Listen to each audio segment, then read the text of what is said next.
எனக்கு ரொம்ப முக்கியமான ஒரு கேள்வி. உங்க ஜெனரேஷன்ல இது இருந்திருக்காது. உங்க அப்பா அம்மா எங்க கூப்பிட்டாலும் நம்ம கிளம்பி போயிருப்போம். நம்ம அப்பா அம்மாலாம் ஏய் நாளைக்கு கல்யாணத்துக்கு போகணும், கிளம்பி ரெடியா இரு, அந்த அங்கே ஃபங்க்ஷன் இருக்கு நீ போகணும், இல்லை நாளைக்கு போய் இதை பண்ணிட்டு வா, இல்லை என் கூட ஊருக்கு வா, திருவிழாவுக்கு போகணும், இப்படி கூப்பிட்டா கேள்வியே கேட்காம நம்ம ரெடி ஆகிடுவோம்.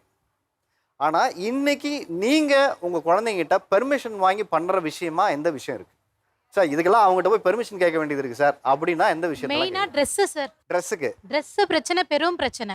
ஓகே, இப்போ நம்மளுக்கு தான் தெரியும் சார் என்ன மாதிரி ட்ரெஸ் போடணும்னு சொல்லிட்டு. சின்ன குழந்தை என்ன மாதிரி ட்ரெஸ் போடணும், என்ன வாங்கணும் நம்மளுக்கு தான் பார்த்து ரசிக்க தெரியும். உனக்கு என்ன தெரியும் ஸ்டைலை பத்தி? நோ, இது என் பொண்ணு என்னதுன்னு சொல்லலாம். I will wear what I want to wear. அவள் சின்ன வயசுல இருந்து அவளோட உடை, அவளோட ட்ரெஸ்ஸிங் கலர் சென்ஸ் இருக்கு பார்த்தீங்களா, எனக்கே நான் பார்த்து ஆச்சரியப்பட்டேன். அது அந்த மாதிரி கூட இருக்கலாம் இல்லையா? கலர் சூஸ் பண்றது வேற சார். கலர்ன்றது அவங்களுக்கு பிடிச்ச கலரா இருக்கலாம், இந்த மாதிரி கலர் போடலாம், அந்த மாதிரி கலர் போடலாம். ஆனா அங்க பிரச்சனை அது கிடையாது. இங்க பேண்ட்டை பாருங்களேன், அவனோட பேண்ட்டை கொஞ்சம் பாருங்க காலில். அது என்ன ஒரு ஸ்டைல்னு தெரியல, மடிச்சு போடுவான். பேண்ட் என்ன உள்ள சிக்கிச்சாடா? ஸ்ட்ரெயிட் பேண்ட் சார், ஆனா அதை மடிச்சு போடுவான். அதுல என்ன ஒரு ஆமா உள்ளுக்குள்ள போடுவான். என்னன்னு கேட்ட, ஆக்சுவலா நான் அவனை சாக்லேட் பாய் மாதிரி வளர்க்கணும்னு பாப்பேன். அவன் சொல்லுவான் நான் புள்ளிங்கோ அப்படின்னுவான். புள்ளிங்கோ, ஓகே. ஹேர் ஸ்டைல பாருங்க. ஓகே, ஒரு இப்போ ஹிந்தி கத்துக்கிற அப்படின்னா அவனை கேட்கணும், என்னக்கண்ணா உனக்கு இதுல இன்ட்ரெஸ்ட் இருக்கா? ஹிந்தி நான் கேட்டு தானே ஆகணும்.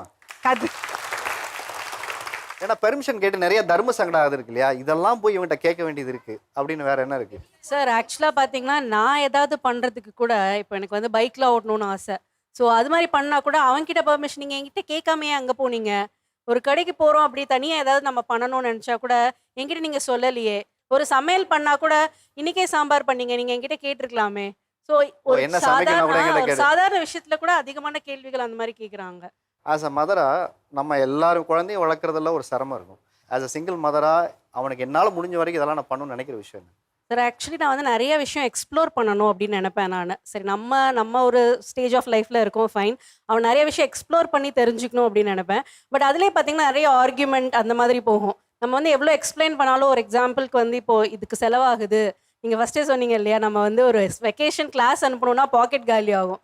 ஸோ வெக்கேஷனுக்கு கிளாஸ் அனுப்புறதா இல்லை ஒரு ட்ரிப்பு போகிறதா அப்படிங்கிற மாதிரி நானாக ஒரு முடிவு எடுக்கிறதுனாலும் அவரை இன்வால்வ் பண்ணுற வேண்டியது இருக்குது.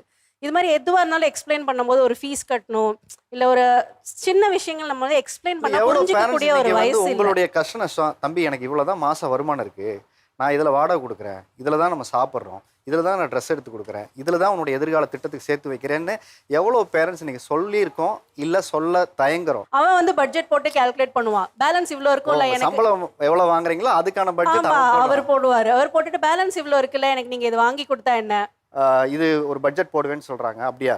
இல்லையே, அம்மா வர சம்பளத்துக்கு நீங்கள் தான் பட்ஜெட் போடுவீங்களா? கொஞ்சம் காசு இருக்க தாய்க்கால் போத்தேன்னா அதை வந்து அப்புறமா சேஃப் வாரத்தில் போட்டு வச்சிருவாங்க. நான் கேட்பேன், ஏமா அதை போட்டு வச்சேங்கன்னு. நான் நிறைய காசு இருக்கு அப்புறமா வாங்கி தரேன்னு சொல்லுவாங்க. டாய்ஸ் ஆட் டு கார்ட்டில் வந்து கொஞ்சம் காஸ்ட்லியான டாய்ஸ் போட்டு வச்சுருவாங்க. ஸோ நான் சொல்லுவேன் கொஞ்சம் பைசா சேர்த்து வச்சுட்டு வாங்கி தரேன், அதனால அதை சேஃப் ஃபார் லேட்டரில் போட்டு வச்சுட்டு அதுக்கு ஒரு மன வருத்தம் வந்து வரும்.